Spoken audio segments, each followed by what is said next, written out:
ఒక బ్రిటిష్ అధికారి గర్వాన్ని బెజవాడ కనకదుర్గమ్మ ఎలాగా అణిచివేసిందో మీకు తెలుసా?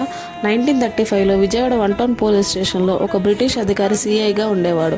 అతను అమ్మవారిని హేళన చేస్తూ ఈ దుర్గమ్మ లేదు, ఏదీ లేదు అని పొగరుగా మాట్లాడేవాడు. కానీ అతను ఇంటికి వెళ్ళి చూసేసరికి ఆరోగ్యంగా ఉన్న తన భార్య పిల్లలకు మసూచి సోకి ఒళ్ళంతా బొబ్బలు వచ్చాయి. అప్పుడు ఆ అధికారికి అమ్మవారి శక్తి అర్థమైంది.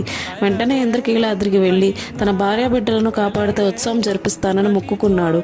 మరుక్షణమే అద్భుతం జరిగింది. ఆయన ఇంటికి వెళ్లేసరికి భార్య పిల్లలు పూర్తిగా ఆరోగ్యంగా ఉన్నారు. అమ్మవారి దయతో మసూచి మాయమైపోయింది. అప్పటి నుంచి ఇప్పటికి విజయదశమి రోజు అమ్మవారి ఉత్సవ మూర్తులను ఆ పోలీస్ స్టేషన్లో ఉంచడం ఆనవాయితీగా వస్తుంది. జై దుర్గమ్మ. మీరు ఎప్పుడైనా విజయవాడ 1 టౌన్ పోలీస్ స్టేషన్ దగ్గర ఈ ఉత్సవాన్ని చూసారా? చూస్తే కామెంట్ సెక్షన్లో మెన్షన్ చేయండి. అలాగే జై దుర్గా అని కామెంట్ చేయండి. ఆ అమ్మ దీవెనలు ఎప్పుడూ మీ పైన ఉంటారు.